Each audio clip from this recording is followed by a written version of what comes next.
Hello guys, അപ്പം മറ്റൊരു ബോട്ട്സിലേക്ക് എല്ലാവർക്കും സ്വാഗതം. ഇന്ന് ഞങ്ങൾ സിദ്ധുവിൻ്റെ വീട്ടിൽ പടക്കം പൊട്ടിക്കുകയാണ് കേട്ടോ. അപ്പം എല്ലാവരും കൂടിയിട്ട് പടക്കം പൊട്ടിക്കുകയാണ്. അപ്പോൾ സിദ്ധുവിൻ്റെ അമ്മാമ്മ വിളിച്ച് പറഞ്ഞതാണ് കേട്ടോ പടക്കം പൊട്ടിക്കാൻ വരുമെന്ന്. അപ്പോൾ ഞങ്ങളൊക്കെ പടക്കം പൊട്ടിച്ച് കഴിഞ്ഞിട്ടില്ല. പിന്നെ കുറച്ച് പടക്കം കൂടി അവിടെ ഇരിക്കുന്നുണ്ട്. അപ്പോൾ ഞങ്ങൾ പടക്കമൊക്കെ കത്തിക്കുകയാണ് കേട്ടോ. പിന്നെ കത്തിക്കാൻ പോകുമ്പോൾ എല്ലാവരും പേടിച്ച് വിടും കേട്ടോ. പിന്നെ ഞാൻ കുറച്ച് കമ്പിത്തിരിയാണ് ഞാൻ എടുത്തിട്ടുള്ളൂ. പിന്നെ എൻ്റെ ചേച്ചി കത്തിക്കുകയാണ്. എൻ്റെ ചേച്ചി ഒന്നും കൂടി കത്തിച്ചില്ല. പിന്നെ ഒന്നും കൂടി കത്തിച്ചപ്പോൾ മേൽപ്പൂരം പോലെ വന്നു കേട്ടാ. അപ്പോൾ ഞങ്ങൾ കത്തിച്ചൊക്കെ കഴിഞ്ഞിട്ട് ഞങ്ങൾ മേൽപ്പൂരൊക്കെ കഴിഞ്ഞിട്ടാ. എന്നിട്ട് ഞങ്ങൾ മേൽപ്പൂരൊക്കെ കത്തിച്ച് കഴിഞ്ഞ് എന്നിട്ട് ഞങ്ങൾ വേറൊരു എന്താണ് പടക്കം എടുത്തിട്ടാ.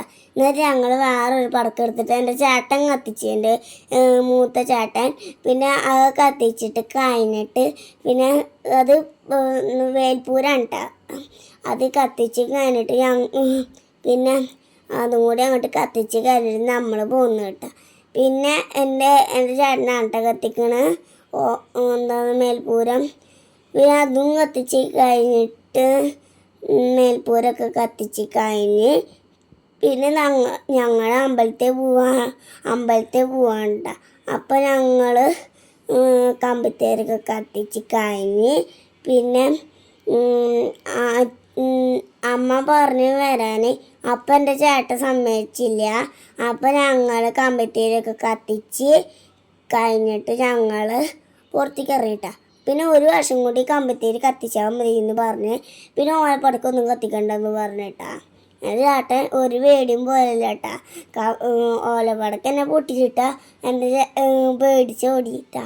എന്നിട്ട് ഞാൻ കുറേ നേരം പടക്കം പൊട്ടിച്ചിട്ട് എനിക്ക് ഇങ്ങനത്തെ ഒന്നും പടക്കം ഇഷ്ടമല്ല. എനിക്ക് ഇങ്ങനത്തെ പൊട്ടി ഞാൻ പേടിച്ച് ഓടും. പിന്നെ എനിക്ക് ഇഷ്ടമല്ല എനിക്ക് ഇങ്ങനത്തെ ഇഷ്ടം. പക്ഷെ എനിക്കിഷ്ടമല്ല. എന്നിട്ട് ഞങ്ങളൊക്കെ കത്തിച്ച് കഴിഞ്ഞിട്ട് എന്നിട്ട് രാത്രി ആയി തുടങ്ങിയപ്പോൾ ഞങ്ങൾക്ക് ഇന്ന് അമ്പലത്തിൽ പോകാണ്ട് കേട്ടോ. അപ്പോൾ ഞങ്ങൾ ഇറങ്ങുകയാണ്. അപ്പോൾ എല്ലാവരും കൂടിയിട്ട് ബായ്, അടുത്ത വീഡിയോയിൽ കാണാം കേട്ടോ.